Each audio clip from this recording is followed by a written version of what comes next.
Hey guys, it's Logan from GuuGaming, and I just got top 32 at YCS Atlanta. Little story, I played Invoked True Draco, and I didn't decide to play this deck until the night before, so let's go and get into the deck. 3 copies of Alistair. I think 3's fine, I don't know. You kind of want to draw on. Then the True Draco guys, you play 2 Masterpiece, 2 Maiden. Maiden's really good, and Ignis. These guys, like Ignis and Maiden's really good because it like gives you free pluses against like the road decks. Daniel, y'all rock. You getting it? Alright. Probably, oh, fuck it. We'll keep going. For the hand traps, 3 Ash, 3 Ogre, and then 2 Veiler. Veiler was definitely the best hand trap all weekend. I wish I would have played a 3rd. Ash was kind of subpar because like, you started out against Pendulum Magicians because it's just like not the greatest. Then like for the last monster is Blue Boy, and then you also play 2 Secrets and 2 Knowledge.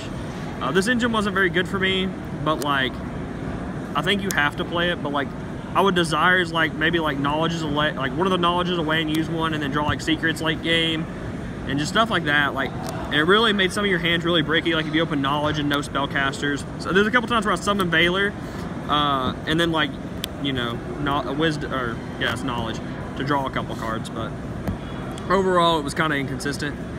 3 Desires, because this card's like the best card in the, one of the best cards in the deck. It just lets you draw 2, and because to supplement that I played 3 Desires, I decided to play over 40 cards, simply because this deck has so many engines that you don't really have like enough room to play for, like you have too many cards to put in your deck. 3 Diagram. It's like one of the best cards in the game right now, and then 2 copies of Meltdown. Meltdown's really bad because like if you draw it late game, unlike Alistair, you have to activate it over Diagram, and most of the time you like pop Heritage to search another Heritage and destroy back row, and then you activate the second Heritage or draw cards. You don't really, like, you do that every single turn almost, so you don't really want to like get rid of your Diagram. 3 Terraforming, and then along with the Terraforming we play a set rotation, simply because we play 2 different field spells in our deck, so there's no real reason not to play this card. It's just 4 copies of Terraforming basically. There was one time my opponent activated anti-spell and I changed set rotation against him and got Diagram. It was really good. Then True Draco spells, 3 Heritage, and then 1 Disciples.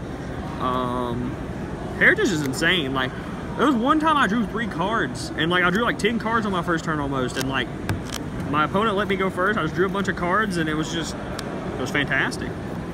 And then Disciples, like you just use it to shuffle back your Heritages and sometimes your monsters too if you run low. Like I drew this card, like sometimes I banished it with Desires, and sometimes I opened it early and had to use it.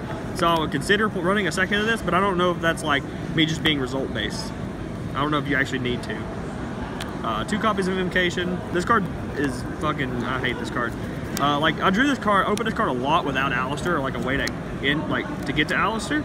But like one of my games, my opponent was playing Invoked, and he summoned Alistair turn 1 and searched, and then I just like killed his Alistair that activated my Invocation and made him Mechaba, and he was like really upset.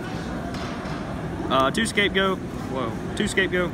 This is like one of the best spells in the deck. Like if you resolve this card, you're pretty much like, if you out your opponent's board set this, the next turn you kill them most of the time. Then the trap cards, we played 2 Apocalypse and 1 copy of Return. I actually never activated this card's effect all weekend.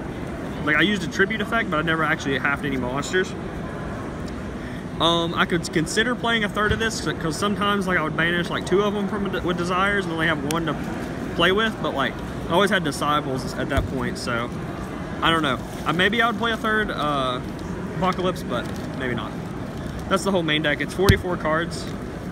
By the way, you always choose to go second with this deck. You never choose to go first.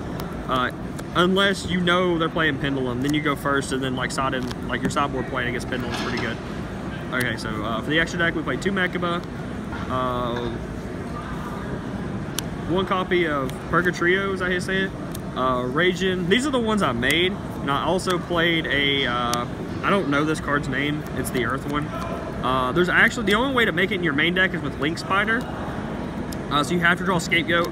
It's only in there for the rogue matchups, but I never played it, so honestly, if this deck becomes popular, because I don't think a lot of people like thought about it, I think 3 Mecha Butt will be needed because like I can see this deck, the mirror match being very grindy. Then you have the Lynx, 1 Link Karibo. This card could have been another Link Spider, honestly. I never used its effect, but like there's no reason not to run this card, I don't think. Unless you like it, like you're from Europe and you can't use it. 2 Link Spider. This card's okay, I guess. I didn't really make any of those, except like once. 2 Proxy Dragon. I don't think 2's probably not needed, but like you have room, so might as well. 2 Mrs. Radiant. This was the most made Link monster in my extra deck by far. Most of the time, you just made 2 of these with Scapegoat, and then you just proceed to kill your opponent with like Masterpiece and like an invoked monster. That's usually what you did with Scapegoat. 1 Decode, never made him. Entire event didn't make him. Ningirsu did not make it the entire event. And then Borreload, I made it to out Borreload. That's it. So that's the extra deck. The side deck, 2 Gamma. This is all like for going second. So 2 Gamma-Sil for any True Draco matchup. Sometimes for Pendulum, depending on how they make their boards. 3 Cosmic for True Draco. I don't know how I feel about this card because like all weekend it was kind of subpar for me, but I don't know. It may just be good, and I may be being result based. Regeki, it's just good for going second. As well as 3 evenly matches for going second. I actually only resolved this card once, and it was one of the matches I lost, because ironically, it was the only card I activated the entire match. So yeah, I honestly don't know how good this card actually is, because I never actually drew it very much.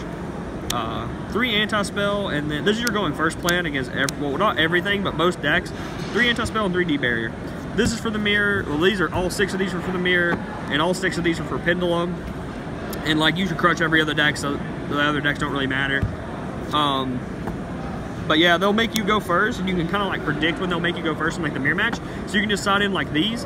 I'm talking about the invoked for this. You wouldn't side this in against True Draco, but you would just like predict like what they're going to do, and you can just side these in. And like my Pendulum, one of my Pendulum opponents, I knew he was going to make me go first because he was siding out so many cards.